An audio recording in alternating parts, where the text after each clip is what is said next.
Olá! Você sabe qual é a função do processador no seu computador? Neste vídeo, vamos explicar o que ele é, como funciona e as principais características.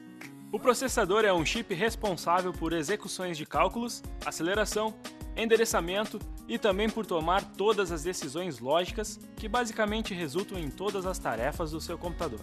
Desde a mais simples, como abrir uma janela, até a mais complexa, como criar uma animação 3D.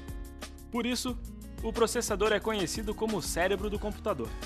Ele funciona da seguinte maneira. Imagine o seguinte cenário.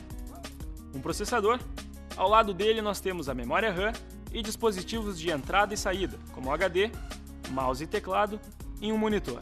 O meio de comunicação entre eles é chamado de placa-mãe. Ela é a responsável por ligar o processador a todos os outros componentes do computador. O processador executa três funções básicas. Recebe a entrada de dados, processa estes dados e fornece os dados de saída. Ok, mas o que isso significa na prática? Quando você digita um texto no seu computador, por exemplo, cada letra digitada é um dado de entrada.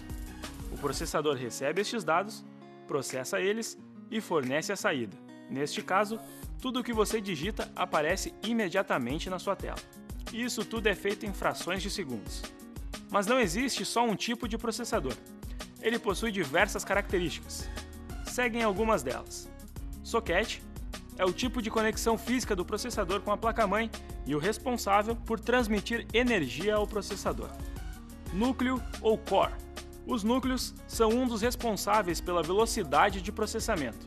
Ou seja, quanto mais núcleos o seu processador tiver, mais funções ao mesmo tempo ele poderá fazer sem sobrecarregar o computador. Mas como disse, ele é um dos responsáveis pela velocidade. Outro fator importante é o clock. Primeiro de tudo, o clock é responsável por definir a frequência com que o processador consegue executar uma tarefa. Ele é medido por Hertz, que indica a quantidade de ciclos que ocorrem em um determinado tempo, neste caso, em segundos. Por exemplo, se um processador possui 2 GHz de clock, ele conseguirá lidar com 2 bilhões de ciclos por segundo. Ou seja, quanto maior for o clock, menor será o tempo de execução e mais rápido será o seu processador. Cache. Basicamente, o cache é uma memória auxiliar do processador, onde é armazenado os dados mais acessados e que serão processados. O processador acessa essa memória e executa rapidamente a ação. Este é mais um fator importante que tem impacto direto na velocidade do processador. Quanto mais cache, mais capacidade de armazenamento, maior será a sua velocidade.